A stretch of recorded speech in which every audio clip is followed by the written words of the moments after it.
Hey everybody, welcome back to another Fall Obsession podcast episode. I am Sam, your show host once again. Thanks for tuning in.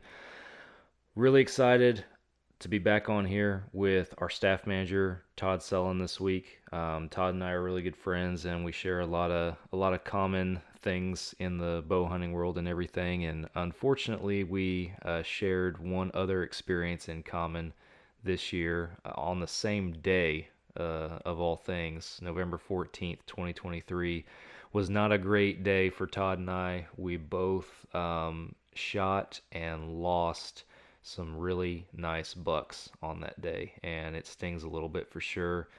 And like I say to Todd in this episode, if you've hunted for any significant amount of time, or you're going to hunt for any significant amount of time, you're going to experience this, or you have experienced this. So this is a topic, losing a deer, that not a lot of people like to talk about, and certainly not a lot of people like to experience. It's a bow hunter's nightmare, and Todd and I both had it happen on the exact same day this season. So we hop on here to talk about that, to lick our wounds a little bit, and to talk about how you bounce back from that. So hope it's a productive and enjoyable conversation for you guys. But before we get into it, podcast is sponsored by Hoot Camo.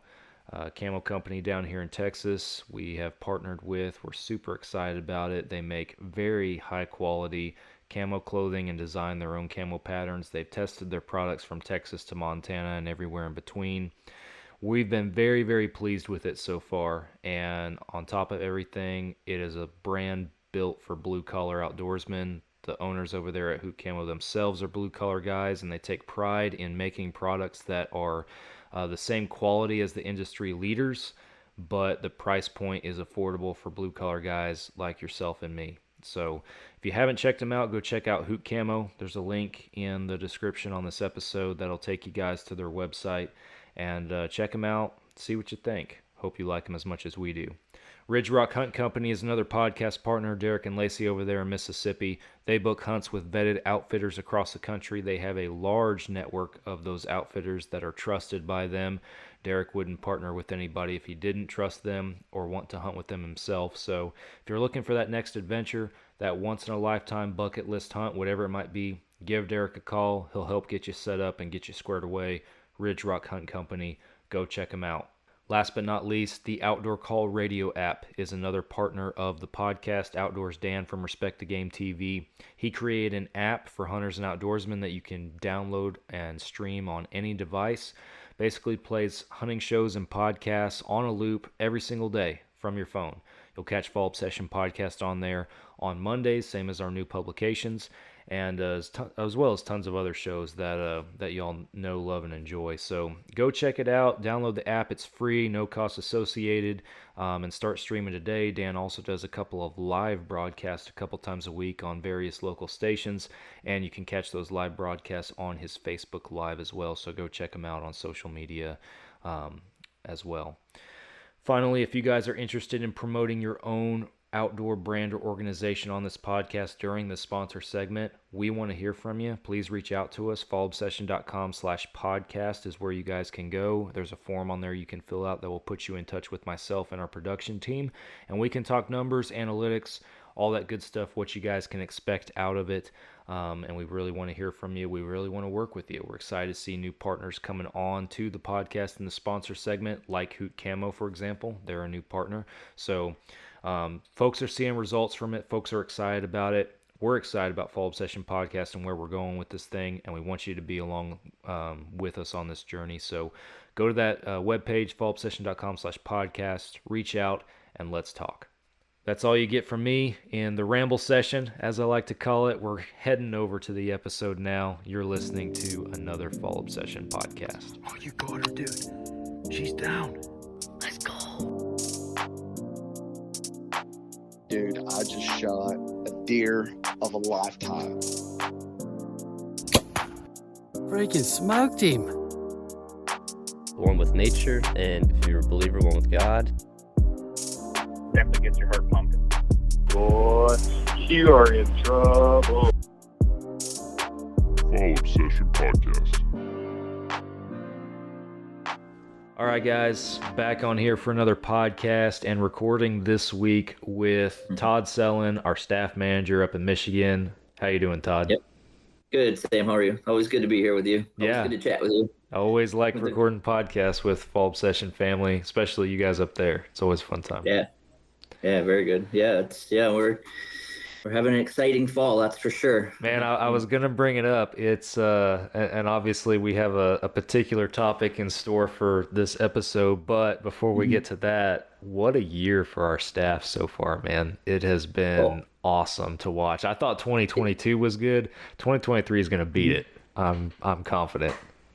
Oh, I am too, in terms of just sheer numbers, sheer numbers of game that we put down this fall. Last year we had a streak of consecutive days, and that was kind of our thing. We're trying to beat the 14 days that we had consecutive. Yeah. But this year, I don't know, and I think I mentioned it yesterday. I sent a text out to the group and said, hey, I might have to go back and look to see if we have a consecutive day streak. But it seems like this year we would get several staffers on one day getting putting game down, and then we go a couple days with nothing, and then also a bunch more staffers. And the cool thing this year is we have a lot of staffer kids putting game on the ground this fall. Yeah, we're kind of counting family members too, because to your point, a lot of our folks are taking their family out hunting, whether that's wives or kids or whatever the case might be, and they're putting the smack down. I know Mike Teepee, his daughter she's killed 3 deer, 2 of them bucks already this year on 2 different properties. That little girl's doing better than I am. I mean, come on, but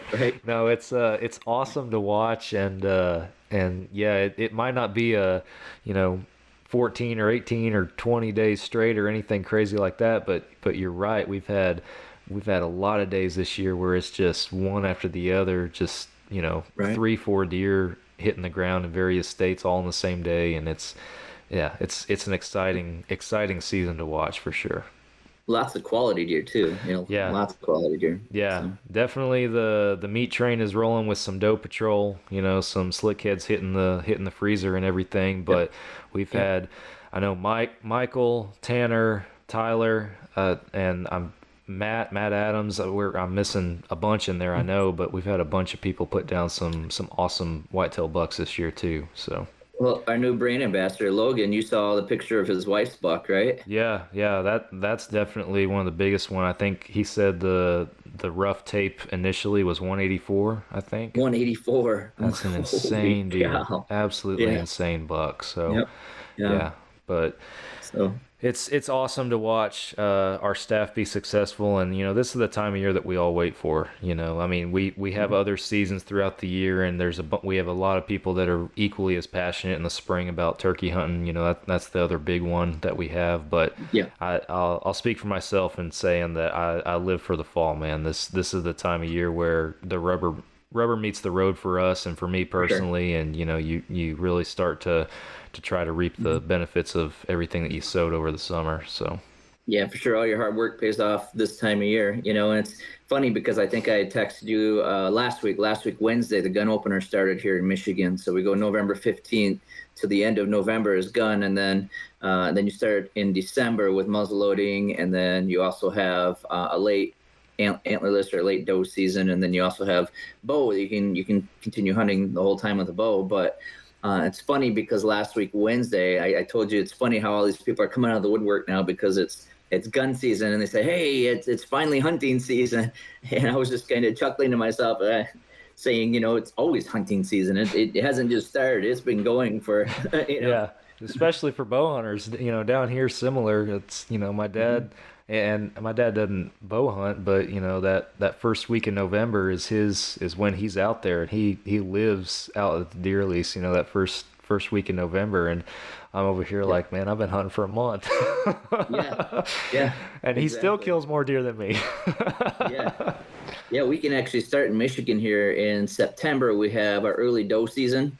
We also have our youth season. So they're different weekends in September. We have a Liberty hunt for our veterans. And then we have a youth hunt, and then we also have antlerless. I think actually the youth hunt kicks us off right around the 10th of September. Yeah. And then the following weekend's the Liberty hunt, and then the following weekend's the antlerless hunt. So, gotcha. Or the doe hunt. So really, you can really start and going after game in September. So that's really when hunting season starts here in Michigan. You know what I mean? Yeah. And so, like I said, last week when gun season started, I had all these people like coming out of the woodwork on Facebook. It was crazy. Finally, it's hunting season. Well, no, and even when it's not hunting season, it's still hunting season because we're out, like I said, putting in all the hard work. We're planning our food plots. We're making upgrades to our blind, which, I think I mentioned at some point in one of these podcasts that I was redoing a blind, one of my blinds that I built, and it's still sitting out there framed. I haven't had a chance to go out and put sides, and I'm really cautious now to go out there because I don't want to go out there and start putting sides on and all of a sudden have a bunch of deer come running out in the field and, get sidetracked. And I still want to spook the game. I want them to be relaxed as possible. I don't want them to feel pressure, and they're getting enough pressure right now. So that's, like I said, tonight, when I went out, even yesterday, we started to see more deer after the opener. They're starting to calm down more. Friday when I was with my daughter, like I said, we had all those deer come out within that 100-yard radius. The deer were calm. The deer were completely relaxed. So that was cool to see. Yeah. Sorry, it looks like it just went dark. my desktop is in the background here, and the light shut off. And so, there you go.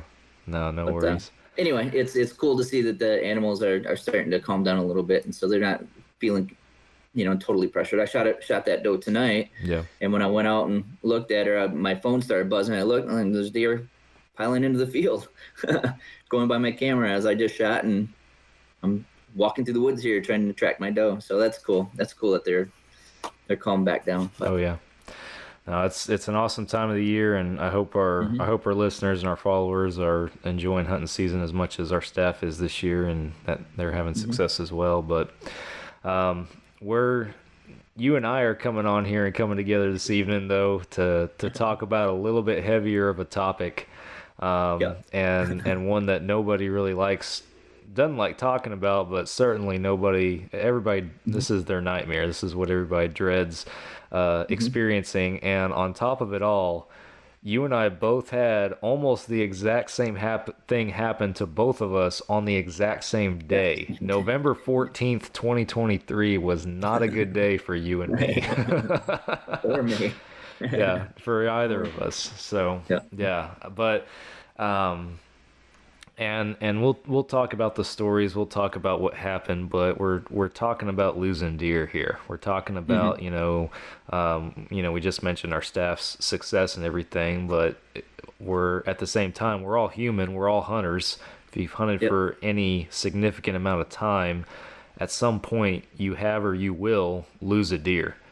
And when I say lose a deer, I'm not talking about your deer just stops showing up on your camera. That's a different kind of losing a deer. I'm talking about you have the opportunity to shoot a deer, you take a shot, you know that you hit a deer, and you never find that deer. And it could be for a variety of circumstances, but something that you and I both had to deal with, and a tough pill to swallow on the 14th. So like I said, I still licking my wounds on that one. I'm still, Yeah, it was the same. I had actually Johnny Mac from Soul Seekers. He called me the other day. He finally got his first Texas whitetail on the ground, and recovered it, and a nice buck. And I'll have him on the podcast at some point to talk about it. But he called me and he was all excited, and then the conversation turned to, well, when are you going hunting again, Sam? Or, when, and it was like the mood just tanked because of what had just happened to me. And I was like, man, we're all excited here for your deer. And, now I just feel like I'm down the dumps again. Like you said, licking your wounds about, what just happened. Exactly. But, and mine was a morning hunt. Yours was an evening hunt, same day, but I'll let you go first and talk about what happened. Well, we have, so on our property, we've been, conscious about trying to focus on quality deer management. Yeah. And so we try to have a rule of, not shooting younger deer. And so this year was really the first year we saw that start to pay off. You know what I mean? Last year I shot that nice 10 point, and there were one or two other deer that we would consider shooters. This year, I was seeing like 4, 5, 6 shooters out in the field almost on a nightly basis. And And yeah, it just so happened that well, actually, this guy. So when I went with Heather the first time, I sat with Heather. That was before she kicked me out of the stand to go. That's when she actually shot her deer. When she kicked me on the stand, she did it on her own, but she wanted me with her the first time. Well, there was a doe, and it gave Heather a perfect opportunity, and she wouldn't take the shot. So I'm like, when are you gonna shoot? When are you gonna shoot? Come on, what's going on? She goes, I'm waiting for this 8-point. I'm like, what 8-point? And I look, and there's an 8-point, like 25 yards right here. I'm like, snap. okay, yeah. And he was a shooter.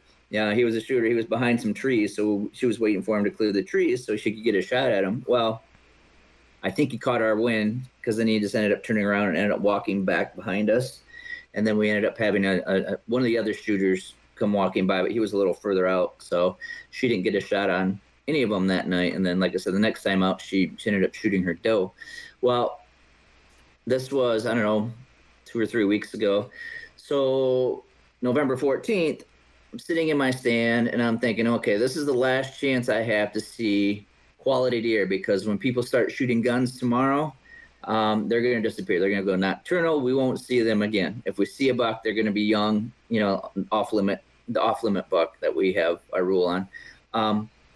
And so I'm sitting there watching does, watching just deer pile into the field. We had this thing this year where I was seeing 20, 30, 40 deer at a time with only like, I don't know, 2 or 3 bucks in the field, with all these other does. Right. And so my thought was, okay, I'm going to shoot does during rifle season, but if I get a quality buck, if I get one of the shooters to come in, I want to take one. Mm-hmm. So I'm just sitting there. It's fairly early, and we got them patterned where they're going to start showing up at 4:30. They show up in the fields at 4:30.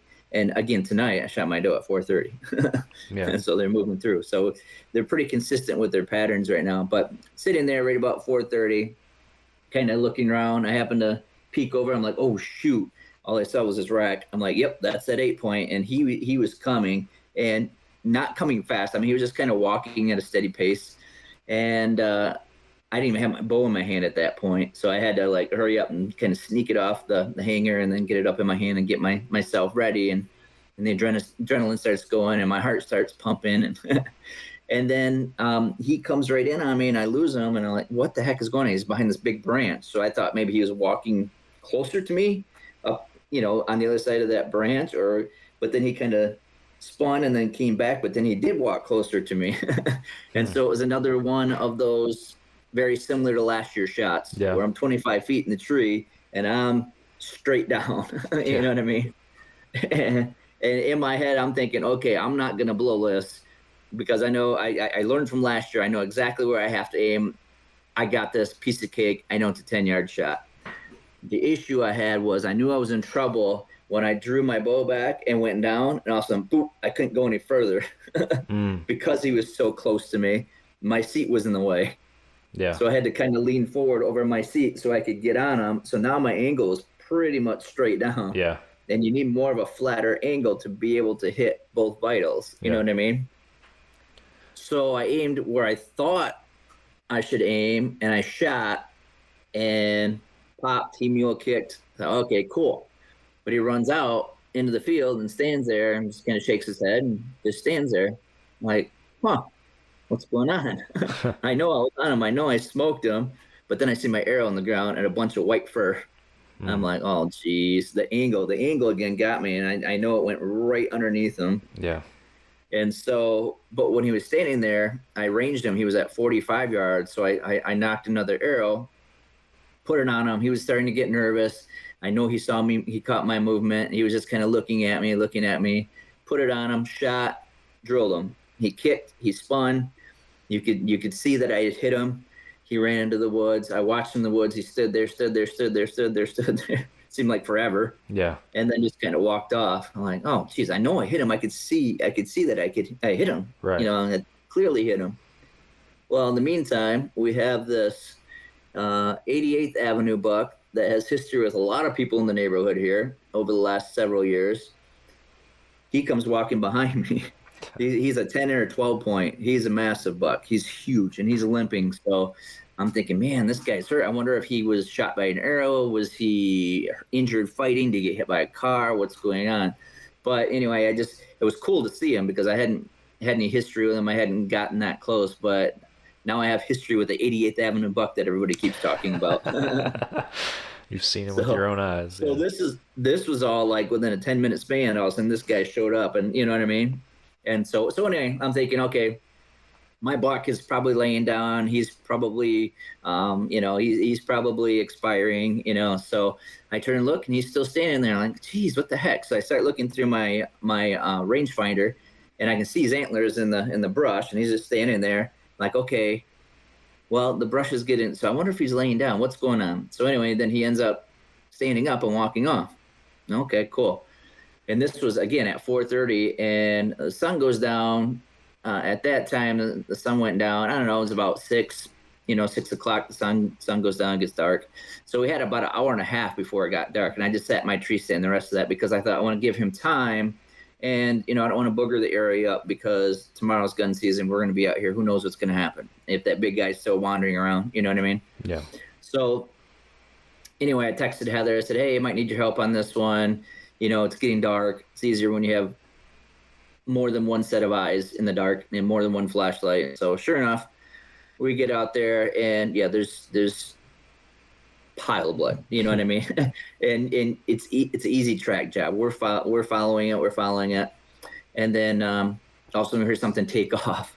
Like, what the heck? He really wasn't running hard after I hit him with the arrow. What's going on here? So I thought, well, maybe it was just a rabbit. Heather goes, I think that was the deer. I go, no, it's probably a rabbit or a squirrel. And we probably scared up a rabbit or a squirrel. And so we ended up tracking it, did a big old circle, and it came back to the cornfield. And by the time we got back to the cornfield, we were starting to lose the trail. It was starting to not be as noticeable. And by the time we got into the cornfield, there was no trail at all. And so I had two thoughts. Number one, we need to back out right away, right? Yeah. Because that's the rule of thumb. If you don't see them, if you don't see them on the ground within a certain distance, you should back out right away, especially if you're questioning the trail that you're following, right? And when we heard that noise, instead of making an excuse that it was a rabbit or a squirrel, we should have backed out right away. But the other thought I had was, but tomorrow is gun season. I don't want to be out here tracking when I know I have, neighbors hunting. I don't want to screw up their hunt, walking through all the woods and kicking all the deer up and scaring all the game off, knowing that we're going to have several people out here hunting with a gun tomorrow morning. Right. You know what I mean? And so I just said, well, we just need to keep looking. So sure enough, that's why we followed the trail and came back to the cornfield. Now this cornfield is, it's probably about 80 acres of corn. It's just a big, huge cornfield. Once you get out there, it's not like the woods when you're tracking a deer in the woods, because a lot of times you can see the trails that the deer are using in the woods, and you can kind of follow those trails. When you're in a cornfield, everything looks like a trail. You know what I mean? Yeah, you have no distinct trail to follow. Yeah. Yeah, it's open season at that point, or everything's fair game. They can go a million different ways. Exactly. So we got out into the cornfield a little ways, and we lost track. We couldn't find any more sign to continue trailing them. So at that point I thought, well, we just need to, I'll come out tomorrow during rifle season. Hopefully he's out in this field somewhere laying, and I'll be able to see him. Well, then, as it was, he wasn't out there. He never did find him. Wow. So I'm thinking he made it all the way across and went onto the neighbor's property, and again, that's our fault. We pushed him. I'm pretty sure we pushed him. We should have backed out. So we didn't do the right thing, but like I said, I didn't want to booger up other people's hunts, and I knew that we were kind of pressed for time because of gun season starting the next morning. So, right. Yeah. So it was a little frustrating. It was pretty frustrating. And then I heard my neighbor shot an 8-point, so I thought, well, good. Hopefully that's the one that I hit, the night before, because if he's still alive, that means, I just wounded him. I thought I had a really good shot on him, but it wasn't the same deer. So he's probably out there somewhere. That So sucks, stinks. man. Yeah. Yeah.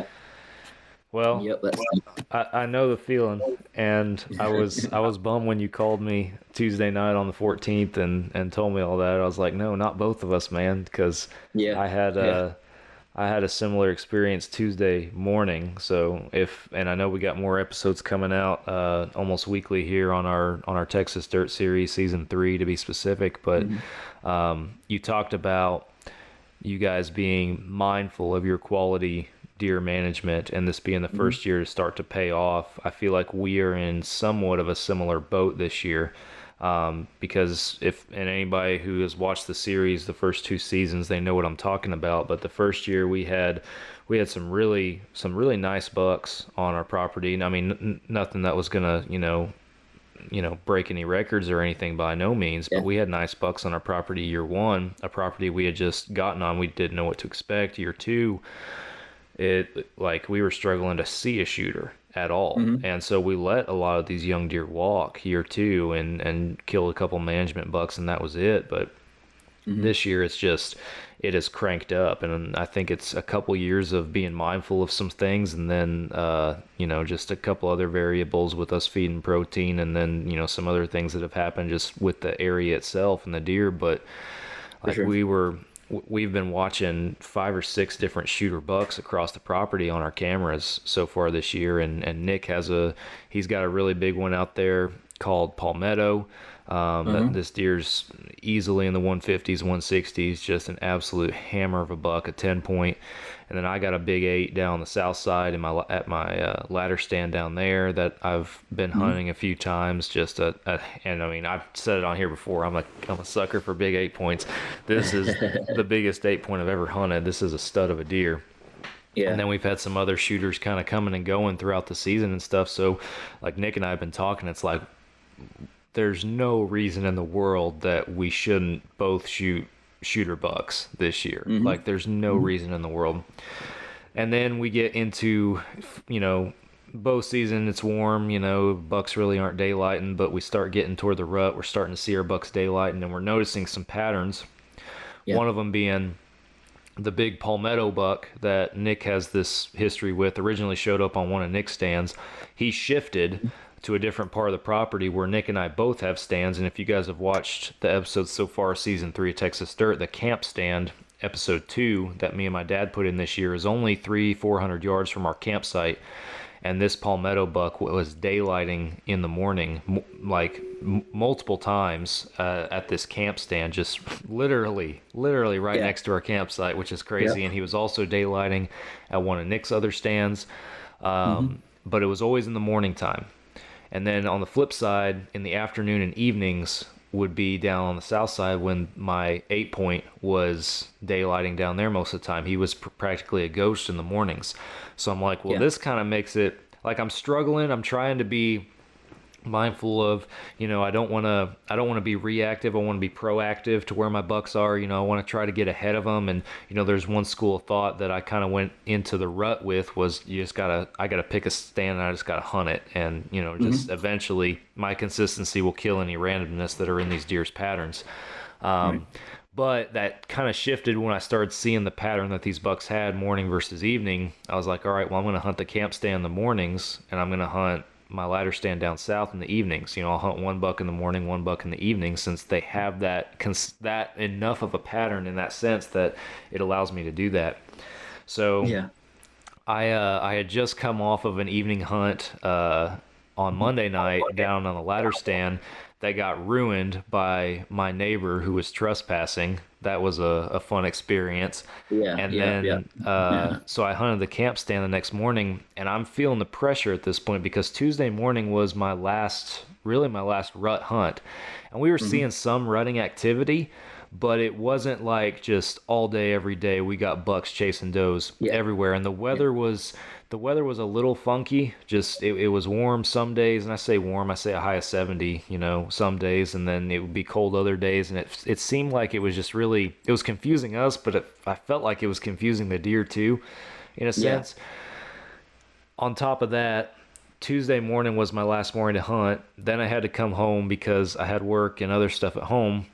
And then this week, at the time we're recording, this is Thanksgiving week that we're entering into right now, and I'm working the first half of it, and then we have Thanksgiving, and then at the end of the week, I'm leaving for Colorado to go hunt mule deer with Tim Burgess and Mike Teepee. So I'm like, this is it. I told my dad in camp Monday night, I was like, tomorrow morning is the last morning I have to shoot a buck. Like, I have to shoot a buck tomorrow morning.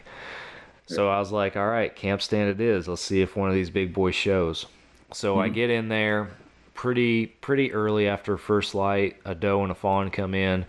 And I was thinking about shooting the doe, but I'm also just thinking it's been small bucks half the time, but every time we've seen a doe, there's been a buck that has come in as well at some point.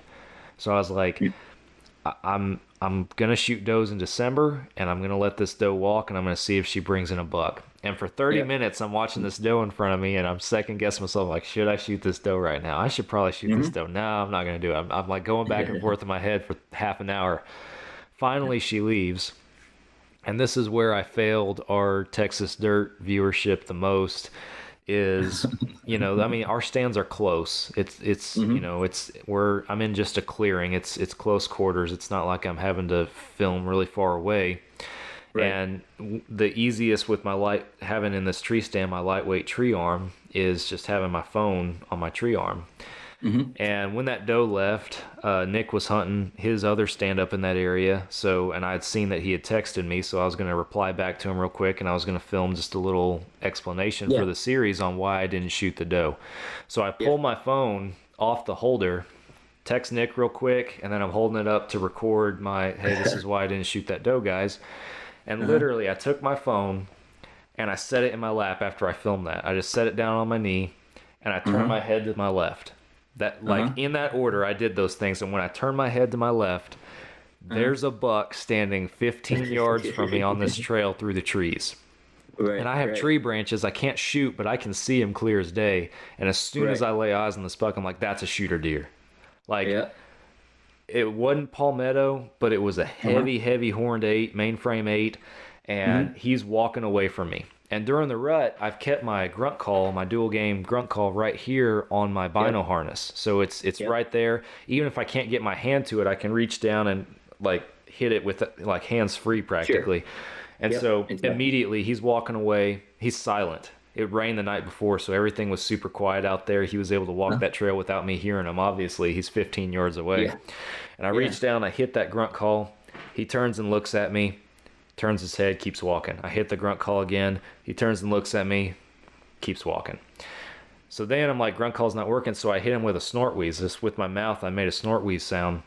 Yeah. And that deer, his whole body turned, like shifted, just front facing me like somebody had just challenged him to a fight. He was he's like, what is going on in here? And at that point, his course changed, and he stopped going down the trail, going away from me. He turned trails, and he started coming around. He was going to come around this big clump of trees, and I knew where he was going to come out on this other side in front of me. So at that point, I'm grabbing my bow while he's behind that clump of trees, and my phone's over here, and I'm trying to jam my phone back into the camera arm. And about that time, the doe comes back in. And she's looking at me, and I'm like, crap. So I just put my phone down. I'm like, forget the phone, forget filming. I'm going to have to eat this one. Yeah. So she's looking at me, but she's not like super concerned about me right now. I mean, I'm up in a tree. I'm well camoed. It's okay. So I know he's coming in. He walks in, and he's not interested in the feeder or anything, but I'm happy the doe's in there because I'm like, it gives him another deer in here to think a little bit longer about what's going on. You know, he's not going to find a buck in here, but there's at least a doe in here to make him think about it. So he comes in, and he comes on the back side of the feeder, and the feeder's at 25 yards. I run, my sight this year is the CBE 2V Trek Pro, which it's a 2-pin sight, but it works as a single pin sight. So, you know, a single pin, you have your tape, and you have one indicator for your one pin. Well, I still have a tape, but now I have 2 indicators, one for each pin. So my feeder's at 25 yards. I set my first indicator, that top pin, to the 25 mark, and when I do that, my second indicator for my bottom pin is at 44 yards. Okay. So, and that 25 to 44 is like my gap. That's what I have in between my 2 pins. Yeah, exactly. And which works because kind of the back tree line on this clearing is like 45 to 50 yards, you know, so I'm like, this is pretty ideal for the spot. Exactly. So Exactly. he's on this little mound that I've already ranged first thing in the morning at 35 yards on the backside of the feeder, and he's broadside, and that's where I want to shoot him. But the doe's Right. looking at me, so I can't get drawn back. Finally, the doe looks away, and at Uh-huh. that point, he's turning to leave, and I just draw back. I'm like, she's not looking. I got to get drawn back right now. Yeah, So I exactly. draw back, and he's walking, and obviously I'm at full draw. I can't range him. Right. He's had enough. He's decided there's nothing in this area for me. I'm going to keep going where I was going. So he's leaving. And I'm thinking the whole time, how far is he? How far is he? I know that mound's 35. I know that tree is, I know what it is. And I'm trying to guess kind of what he's at. And Matt tried to stop him at where I thought about 40 would be. And he didn't stop. He kept going. Matt, I gave him a big one. And he stopped and turned. He's quartering away from me. He turns and looks at me. And I'm like he's on the edge of the trees, like 2 more steps, he's gone. I'm like, this is it. I have to shoot this deer now. And this is all going through my head in seconds, And you're still at full draw. I'm right? at full draw. Yep. I'm back. I'm on him, but I'm trying to think in that second, like, how far is he? And I'm like, just bottom pin. I'm just like, go bottom pin, because I'm thinking 35, and then around 40 is where I tried to stop him. He kept going. I'm like, 45. So I put that bottom pin on him, and I release. And the second I release, and Todd, you've shot a bow for a long time. I know you know what I'm talking about here. Yep, I know exactly The what you're talking second that I released, when I saw my arrow in flight, it's all happening like in my mind in slow motion. I'm like, my archery brain is telling me that arrow is going to hit the target high. Like if I had shot that shot on a range, it would have told me that arrow's going high. And so I see that flight path, and instantly, like, my mind is like, please go over his back. Please go over his back. Like, I want to miss at this point, because I know from the I know from the start that I just made a bad shot, and I want it to miss. And then I hear that, just that smack when it hits them broadside, and I'm like, you gotta be kidding me. And he turns and runs. I can see my arrow sticking out. The entrance is high, but it's at an angle down, and I can see on both sides of the deer. I can see my arrow sticking out of him as he runs off. And I'm just thinking, which is like, usually a good sign, right? well, that's what I'm thinking. I'm like, okay, maybe I caught that back lung. And so it's mixed emotions. Like in the show, when the episode comes out, people will see, like, I'm excited because, like, it's a buck. But in the back of my mind, all this stuff is replaying, and I'm like, I just messed up. Well, I'm pretty sure I just messed up. But I just shot a buck, but I think I messed up. Like, I'm going through it in my mind. And so I start texting Nick and texting my dad, and eventually I get down and I go to the spot of impact. He ran off with my arrow, so there's no arrow to look at.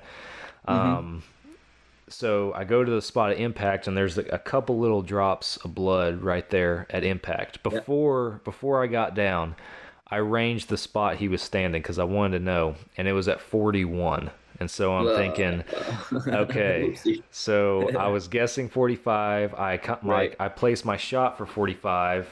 I could have even pulled my shot a little high at this point. Who knows? But he was at 41 when I shot him. So I'm like, this sucks. So I go back to camp, and I told Nick, I was like, hey, finish your hunt. I'm going to be at camp. Just, we'll meet up around this time, and we'll go look for him. So I go back to camp, and once Nick gets there, I have a blood dog he's still learning, but he's decent. So he's in camp. So I grabbed him and Nick, and we went back out there. And the dog took us pretty quick to blood, about 100 yards out. And it was not much. Like when the dog's moving too, like when he's on a track, he's moving quick. So it's not like we're going slow and analyzing every step that he's taking. We're trusting the dog here, going to that 100-yard mark where he found last blood. Right. And we get out there, and it's a few drops. It's bright red, but it's not like it's being painted out, and it's not like somebody's taking a water bottle even and just walking the trail or nothing. It's just it's spots and speckles, and the dog loses blood at 100 yards, and at like the deer's running out into a mesquite thicket, which kind of similar to cornfield. It's Yeah. just every trail you follow 10 feet in, it opens up into 3 more trails, and then those trails open up into 3 more trails after 10 feet. It's just this Right. maze and network of trails just as going all the way back in there. And Right. so without, like, the dog is struggling to stay on him past that point. And then on top of that, like, it's just the whole area back there is riddled with hog trails and hog wallers. So his nose is going crazy with those things too. Right. So it's making it difficult for all of us back there. We tried running the dog on some trails that he picked up on without any success. We kept trying to find blood. We ended up in the end we grid searched the whole area, like trying to find any sign, trying to find my arrow, anything. Right. And we couldn't find anything. And so at the end of the day, like after about 3-4 hours of searching like that, we called it as like, man, we could wander around here for days and not find anything, or we could find them, who knows, but at some point you gotta say we're done, and We're done. we hit And that that's point. been- So, and I'm bummed because Nick's trying to be positive, and I appreciate that. Oh, yeah. And he's telling me, he's like, man, you still got that big 8, Palmetto's still out here and stuff. And I was like, I know, and both those deer are just as big, if not bigger, than this buck I just shot. Right. But that's my buck. Like, I feel Right, like since I right. put an arrow in that buck, that's my buck. And That's yours, yeah. unless that buck shows back up on one of our cameras and I can visually see he's alive, which, thinking on where I probably hit him, there's a good chance that deer's alive.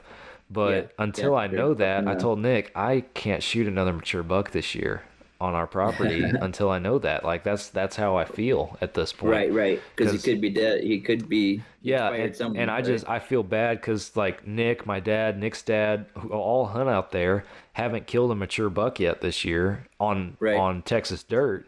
And so I'm just like, man, I don't feel like I can shoot another one, knowing that, knowing that, one, I don't know what happened to him, and knowing that nobody else has, filled their tag yet either. It's just, it's a struggle. And on top of that, sure, like, yeah. it's not like, not that it would be any worse. Nobody wants to wound an animal, but it's not like it's a doe or anything either. Like, 100%, Todd, if I had recovered this deer, I can say with 100% confidence, it would have been my biggest buck with a bow. 100%. Gotcha. And it would have been definitely my top 2 biggest deer ever. He's pretty comparable to my biggest buck ever, so it would be a toss-up, just, judging off the hoof like I am, it'd be a toss-up between the two, but 100% my biggest whitetail with a bow. It stings too, because that happened. That's what keeps you up. That happened on Tuesday, and on Saturday I'm trying to get ready for this mule deer hunt, right? So on Saturday I'm at home in my back pasture, and I'm shooting my bow at 80, and I'm stacking arrows at 80, getting ready for this mule deer hunt, and then 4 days later I go out and hunt whitetail, and I can't shoot one at half the distance. I'm like, you gotta be kidding me, man. You and I have talked about that. That it's a lot different when you're target shooting versus in the field, because there's so many variables, so many things can happen. Like you said, he kept turning, he wouldn't stop, he wouldn't, you know what I mean?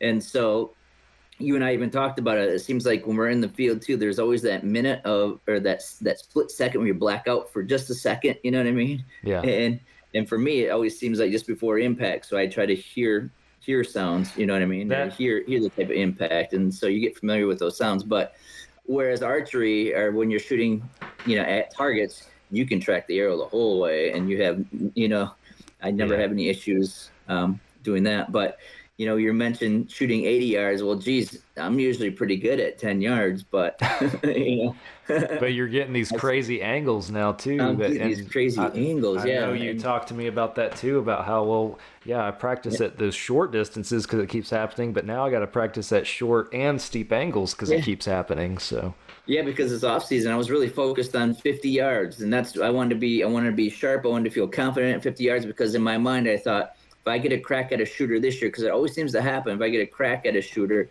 last year was an exception. Now this year obviously was an exception, but it's usually at about that 50-yard range. Like that big buck that walked by afterwards, the closest he got in was 56 yards. which, if I was set up, if I didn't know that this one was still alive, you know what I mean, or he hadn't expired, I might have took a crack at 56 at him, you know what I mean? But because that's what I had practiced, and that's what I wanted to, that's what I was gearing up for. I wasn't gearing up for a 10-yard shot. No. And that's the thing. Like we all are like, well, what's my limit? How far can I push out? How far can I shoot? Can I kill a deer this far out? And then it happens, closer than you think, right in your wheelhouse. And you don't think about those close-up shots, but you need. Everybody talks about shooting longer distance or your pin gaps, like between your 20 and your 30, or your 30 and your 40, or whatever you have rigged up, knowing those shot placements. But what's everybody's first pin always start at? It always starts at 20. Are you ready for those distances under 20? Like, for a bow hunter, that's a reality, like you're talking, these close shots, deer getting close. We set our stands and our setups up so that these deer get in close, and you've had how many bucks now be this close to you, and this like even this deer that I just shot, like he's I didn't even know he existed until he was 15 yards away from me, so which says that we do something, we're doing something good in terms of concealment, in terms of our scent, in terms of them not picking us out of the tree and that sort of thing, because they're getting in so close. But at the same time, because they're getting in so close, it's challenging because we don't practice those. I don't practice those close shots. And so, Heather said, what we're doing this off season, we're putting a stand up. We got all kinds of trees around, putting a stand up, and we're setting a target at 5, a target at 10, a target at, we're going in 5-yard increments starting at 5 yards. I'm like, we have to, because the last 2 years, that buck I shot last year, it's just, the first time I had a crack at him, he was at 10 yards, and then the second time I had a crack at him, he was at 5 yards. It's just I knew I screwed up, and even in my mind, when this guy came, I thought, okay, I know exactly where I have to go. What kind of boogered me up was when I went down and I couldn't go any further because I kept hitting my seat, and so I'm like, oh shoot! So then that's when I leaned, and even when I shot, the bottom cam kicked off the seat a little bit, so I don't think it threw my shot off any, but. It still hit the seat, so I still hadn't cleared it completely. But the thing that sticks out to me is when my deer went out to 45 yards, I shot, felt good about the shot. When he spun, you could see the opposite side, and you could see the blood right behind his back shoulder, and I thought, that's a good hit. That's a good hit. And his tail was flipping around like they normally do. And he got into the woods, and I could still see him in the woods, and he was just standing there. So I thought, okay, he's going to tip over. He's going to tip over. He's going to tip over. And he never tipped over. So that's what I keep kicking myself. What happened? What happened with that shot? I wish I had it on video so I could actually look at it and say, okay, what's going on here? Yeah, I'm in the same boat. I'm like, of all the freaking hunts, of all the moments, like from the second I got in the stand, an hour before dark, all the way up until seconds before, my phone was right there, ready to go, ready to video. And literally the one time that I take it out, when all the deer leave and I take it out to return a text, what happens? Golly, I wish he shows up. If I could go back and have this thing on video, it 100% would be. Of course, if I could go back, it'd be a dead deer too. Me too. Yeah, for sure. For sure, I would have definitely made sure I cleared my seat way beforehand when he was at 10 yards. I definitely would have made sure that, although I'm thinking about it, at that 10 yards, how tricky would it be to catch a double lung at that point because the angle's so steep? Are you only going to catch one lung, and sometimes, and maybe that's what I did on the 45-yard shot, and that's why he didn't. You know what I mean? Yeah. But so even that, making sure you get that clean, humane kill, because the angle, that's even tricky. It's going to be hard to get a double lung from that. Like last year when I shot mine, I aimed higher, ended up hitting him right in the heart, and so, but I aimed almost right on his spine. Yeah. Well, right down through. I know I plugged, or I didn't plug. I'm about to. I know I talked to you on the phone that night and told you about this video I watched. It's a TikTok. I only get on TikTok whenever I'm posting something for Fall Obsession, and even then I hardly ever explore around. But this was the one random time I was like, let's see who's posted something on TikTok for once. I guess I was too bored that day, but all that is to say, I watched this video, and you guys go check it out. It's good stuff in my opinion. Michael Waddell and the Bone Collector guys, he posted a video talking about where to aim when you're shooting a whitetail with a bow.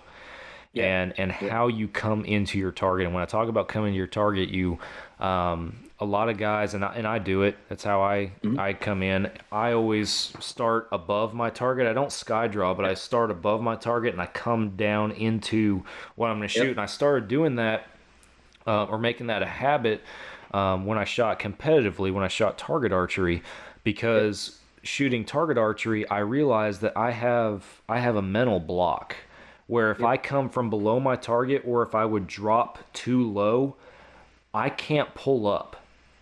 I don't know what it is, but I had a mental block. So when I was shooting competitively, I had to come down on top of it and ease into it, because otherwise I'd have to let down and reset and start over if I went too low. But he was talking about how when he's shooting a whitetail, he normally comes from underneath and comes up into his target. And his reasoning behind that, he said, everybody, you always think about, and in hindsight, I think this is what I did. I should have held lower on this deer, obviously. But when I came into my target, I came from the top, and I only came to midline on that deer. Just out of, just habit and thinking about what I know and what was on my mind at the time. And you put in the factor of, I got to shoot this deer right now. Like, I don't have another second. And so I didn't come all the way down like I should have. And he talks about how when you come up onto your target or up onto your whitetail, you're more naturally going to hold lower on that deer. Even if in your mind you're trying to go to, midline behind the shoulder. He said, even if that in your mind that's where you're going, you're naturally going to hold a little bit lower on that deer. What's lower? More lung, the heart, all the good stuff. That's what's lower. So when you come in and you come lower, you're setting yourself up for a better shot initially. And then if the deer ducks, or if you misjudge your distance just slightly, you're still setting yourself up for the best possible outcome given the circumstance. They drop down, boom, you still get double lung.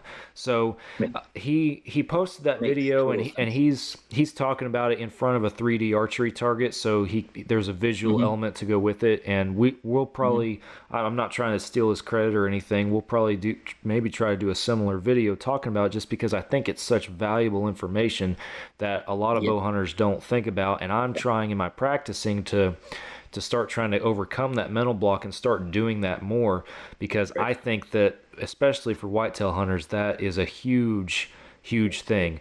And I kick myself too, because I just watched that video, and what I do, I completely threw it out the window and blew my shot. I mentioned to you that I became a better target shooter or competitive archer when I was given advice that you need to stare at the spot you want to hit on the target, because your hands will follow your eyes. And so that's exactly what I would do. I'd stare at my spot. I'd come to full draw. I get to my anchor point. And then, like you said, I would start up and bring it down. And as soon as I hit the spot I was staring at, I released, and I became, a lot more accurate. But like you said, if I were to happen to go past the spot, I would get stuck and I wouldn't be able to raise up, and it would get to a point where I'm like, I just got to let the arrow go, just because I'm starting to shake now and, have all kinds of other stuff. The tricky part is, like I said, if you take that technique and try to transfer that into woods, into hunting on a whitetail, if you're staring at a particular spot, there's also all kinds of other stuff going on. It's not like a target that just sits there. You know what I mean?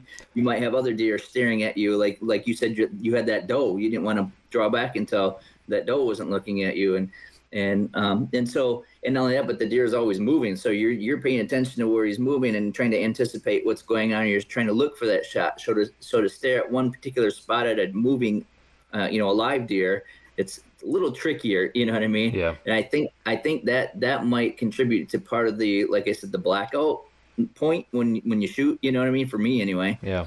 Because I'm not super focused like on an archer target where I'm super focused on it and you can see the arrow, whereas the deer, you release, and it's like, okay, now I'm trying to watch a deer again to make sure that if I do hit it, where does it run? So my mind tries to jump to that. Which way are they going to go? And you're trying to anticipate which way they're going to go, how they're going to react, and what's going to happen, and that sort of thing. So in my mind, because again, you're up in a tree. Once you get down to ground level, it seems like the topography changes quite a bit, and you're like, okay, wait a sec, which tree was it now they ran by? You know what I mean? Or you pick out this landmark. Well, all of a sudden there's 4 different landmarks that all look the same. Yeah. You know.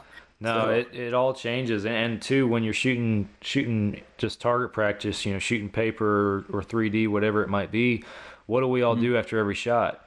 Pull our binoculars out and we look, and oh yeah, that's where I hit. I was a little high. All right, I need to do this, or I did this wrong, or I need to change this, or whatever the case might be.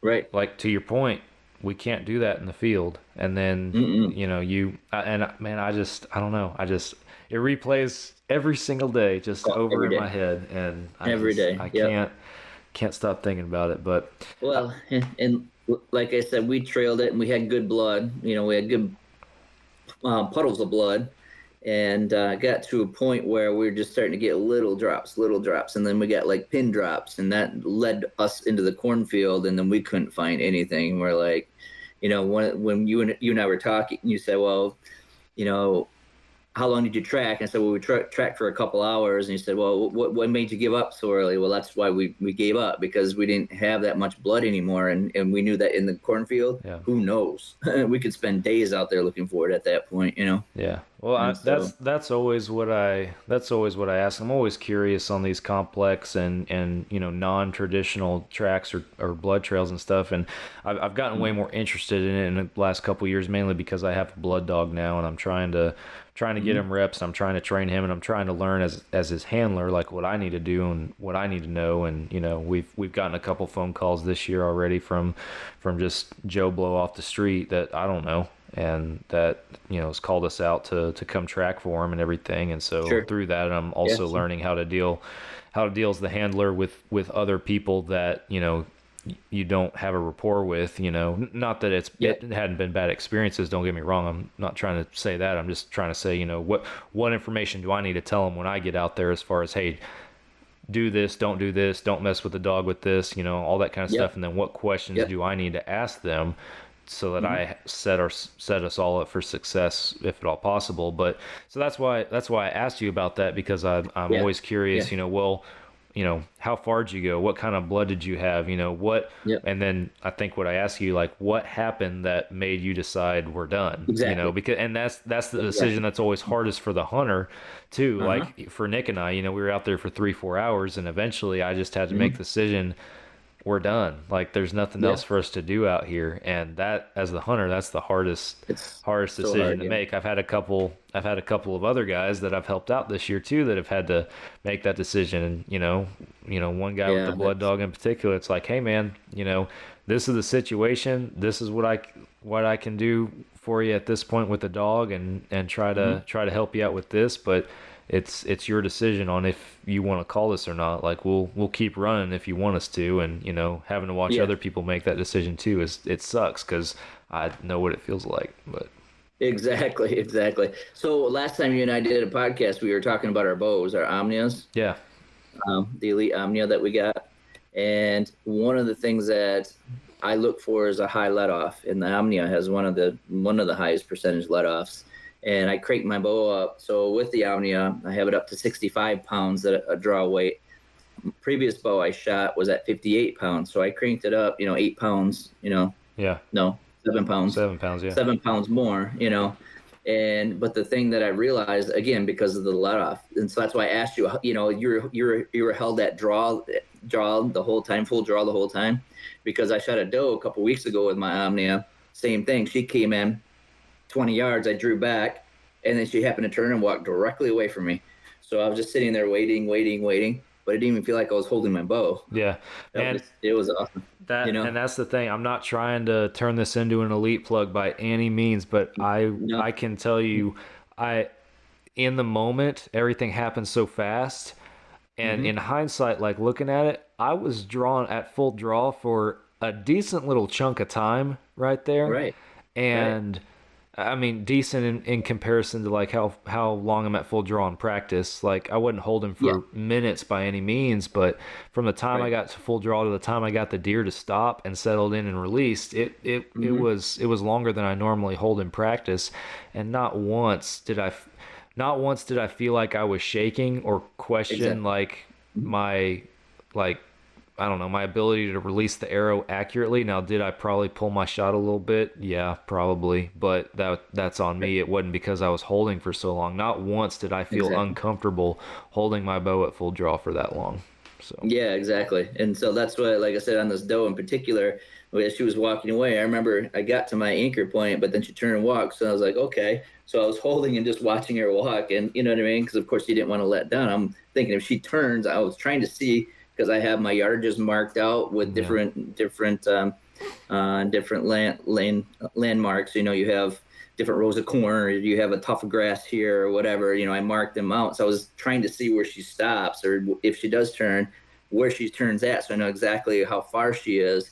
And then just luck would have it, she turned right at 35, and so I was able to get right back on point, and I put a heart shot on her. So that was really cool. And so I love the high let off, and that's made me a better shooter overall. yeah, I agree. And so that's why I asked if you were holding for quite a while and what you thought about that. So. No, like I said, it wasn't like it wasn't crazy long or anything, but it was definitely longer than I hold in practice, and it was I didn't even think once about it. So, Because I've had bows before where you get to your anchor point, and if you hold just a smidge longer, all of a sudden you start sawing. You know what I mean? yeah, well, And you I get to haven't. full draw and you get comfortable and you start settling in, and of course you're like in the moment you're focusing on all those other things we talked about and everything, and you don't realize it, but you're not creeping forward off your anchor, but you're letting off pressure is all that you're Yeah. doing at full draw. And Yep. with those bows that have a lower percentage let off, that's when you start jumping and everything. And let me Right. tell you, if there's anything that's going to mess with your mind on top of all the other things you have to think Yep. about, your bow Yep. jumps on you once or twice and you got to pull that back. That from that point that bow drops, everything that you have tried to do as far as settling into your target, getting your anchor points right, focusing on your breathing, getting ready to execute your shot, all these things that are happening in seconds, it all resets back to square one the second your bow jumps on you. So Right. I don't care what brand of bow you shoot. We shoot elite. We love elite. We have a million reasons why. But at the end of the day, you shoot what bow is comfortable for you. Even Larry McCoy from Respect the Game and Elite, he'll tell you that firsthand. I've heard him say it. But Yeah. that's one reason that we love them. I know there's plenty of high percentage let off bows out there. I think every bow hunter should have one. Doesn't matter what brand it is, but definitely if you're shooting something that's jumping on you, there's better look stuff for out it. there. Go look for something Yeah. else. So Yeah, for sure. Absolutely, for sure. Like I said, that improved my game quite a bit. yeah, So. man. I know we're getting close to the end of our time here, but I have a question that I wanted to ask you. Yeah. Because I know you and I are 100% definitely not the only people in this boat, certainly ever, but probably not this season either, out of the people listening to this podcast. Yeah. How do you bounce back from losing a deer? Like anything, I view it as like when I played sports in high school and in college. I played college baseball, and even coaching, you realize that your success in baseball is dealing with your failures. You know what I mean? So if you think about it, if you're a 300 hitter, you're actually a pretty good hitter. But if you get a 30% on a test, a science test, that means you failed the class. You know what I mean? Yeah, The test. exactly. And so how do you bounce back? You just get back out there and just keep working and try to stop thinking about it. Stop kicking yourself, because I look back on this one and ones in the past, and I think, what did I do wrong? You try to learn from it, Yeah. And like I said, that buck, I just so happened that same buck, I got the same type of shot on last year, and I was able to compensate a little bit more. And so that's why I thought I put a good shot on him at that 10-yard mark, but obviously I didn't. But so just getting back out there and don't kick yourself over it. Just know that you'll have other opportunities, And you got to get back out there, because you won't get those opportunities if you don't get back out there, and you just kind of, you know what I mean? Yeah. And so I just try to move on. Just like I said, when I played sports, if I struck out, you know what? I got another bat coming. So focus on that next at bat. So you always just keep trying to move forward and move ahead, and trust yourself, trust your ability. I mean, I'm out there practicing all the time. I've been bow hunting since I was 17, you know what I mean? 16, 17 years old. And so we're talking, 30 plus years, and so I have that experience to lean on too. And I just got to remember to trust myself and just keep moving forward. So yeah, that's a big thing to remember with archery. It's a perishable skill. If you don't use it, you'll lose it. So yeah, exactly. Yeah, exactly. Well, how about you? Man, I'm right there with you, and it's hard to say. Just you got to get over it, or you got to move on, or you got to get back out there. It's hard. I don't know. This one stings more than anyone has ever really before, if I'm being honest with you. So it's been hard. Like I had thought about, going back out, trying to squeeze in a couple hunts this weekend, and just again trying to take advantage of any rut that's going on, because it's not I'm not going to get to hunt anymore this year, and in the rut that is, and I was like, nah, I don't feel like it. So so I think this trip coming up to Colorado, like I mentioned earlier, here in I guess 5 days now, I'm leaving to go up there and hunt mule deer with our Western staff coordinator Tim Burgess and one of our producers Mike Teepee. So I think just being in a different environment and just being back in a hunt with some with some high anticipation, like some high excitement, I've been excited about it all year. I'm still excited about it. So I think just being able to get back in that environment, maybe even a different environment, and just kind of get the blood flowing a little bit again, and hopefully punch a tag on a nice mule deer too. I think that's going to be the perfect way to bounce back from it, and then be ready to get in the Texas whitetail woods again, coming up here in a couple weeks. So if I don't get me wrong, if I didn't have that mule deer hunt, I'd still be going back out there to Texas dirt, and might be a little bummed getting in a stand, but I guarantee you all it's going to take is a deer walking out that you're like, oh, I'm going to shoot that deer, and for sure. The excitement and the blood's going to be right back there. So I think the biggest hurdle for people is probably, like I'm in that boat right now, that slump where, you want to go hunting today? Nah, I'm okay. I feel like that's kind of my slump, and I'm sure there's other people in that slump. And I think the biggest thing you can do to break the ice and get back in it is just, break the barrier of actually physically getting back out there. And then all the stuff and love about hunting is going to be right back with you. So yeah, exactly. And since gun season started, obviously I'm using a gun now instead of my bow, just because you aren't going to get the same opportunities now when deer are being shot at. So although Friday when Tala shot hers, we had several deer that were in archery range. But at any rate, in my mind, I'm thinking I'm not going to shoot a buck during gun season, and I still get that buck tag, and I'm looking for one buck in particular. Either the one I have already shot and he's wounded, you know what I mean, or the 88th Avenue legend. And that's the thing in my mind too. Like I'm sitting here like, man, that deer could be alive, that deer could be dead. I know I've told everybody I don't feel right shooting another shooter buck without and my hunt when I go back out in December is certainly going to be centered around does and just getting meat in the freezer. That's going to be my number one goal at this point.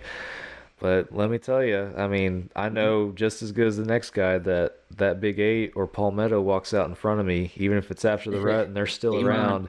I'm not going to let them walk. I mean, come on. No way. And that's what we're focused on. We're focusing on does. And like I said, my neighbor, I spoke to him tonight before I walked out. He was telling me about our farmer and how he was struggling to get, a lot of production out of his cornfield here because the deer had just chewed it down like crazy this summer. So the farmer that leases our property, and he owns the property next to us, he's like, you guys got to shoot some deer for us. So we were talking about, from here on out, it's just all does. We're just shooting does. And I said to him, I go, unless I see that 8-point, Yeah. if he's wobbling around here somewhere, I might take a crack at him. And so I go, but other than that, well, and Tyler shot a buck on Friday, a little 5-point, but she's only a second-year hunter, Yeah. So, like I said, we try to focus on QDMA, but at the same time, the rules are flexible for somebody like my daughter who's only in her second year of hunting.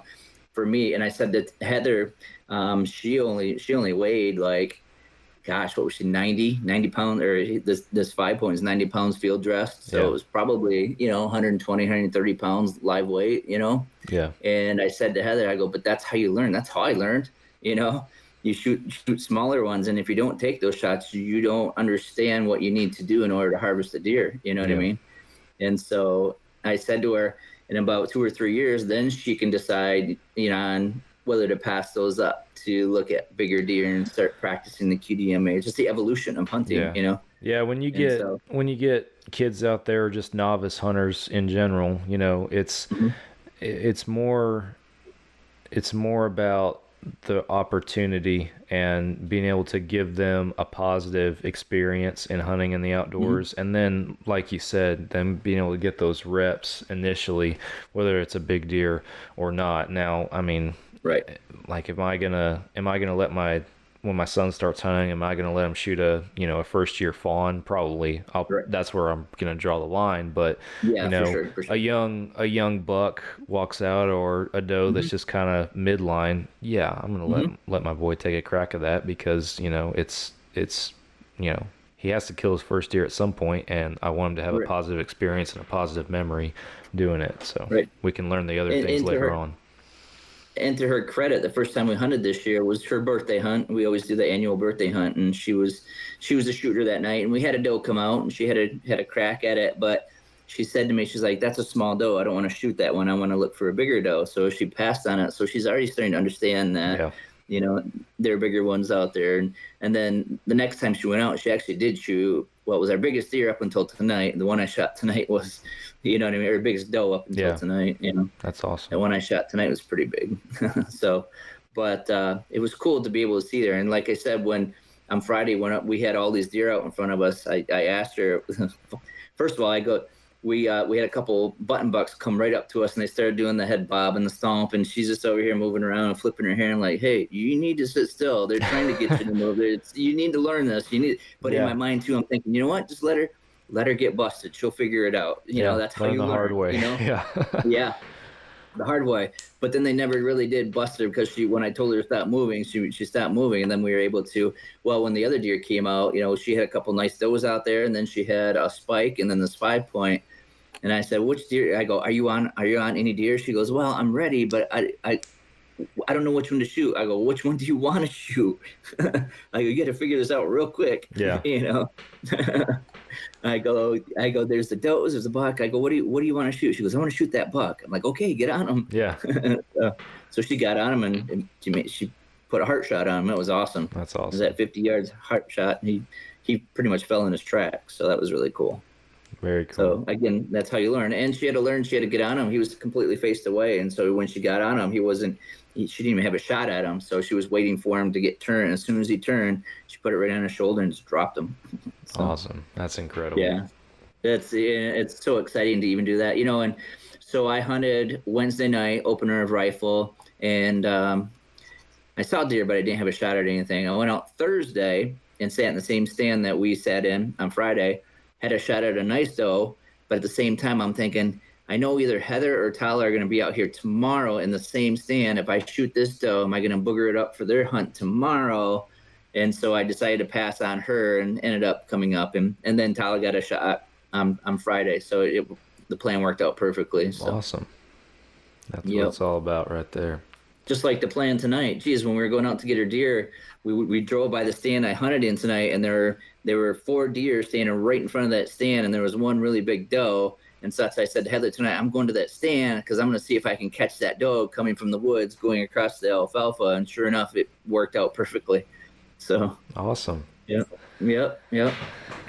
Well, Todd, I appreciate you hopping on here and Absolutely. talking to me about the good, the bad, and the ugly. Yeah, It's been Yeah. it's been one heck of a season so far. We already talked about our staff Absolutely. success, and you Mhm. and I are having to, overcome these this Yeah. little low spot, if you will. Little But blip, right? you've already bounced back with putting some more meat in the freezer, and like I said, I hope Yeah, that sure. this Colorado trip will do the same. But appreciate you coming on here and chatting for a while. It's always good Absolutely. to catch up.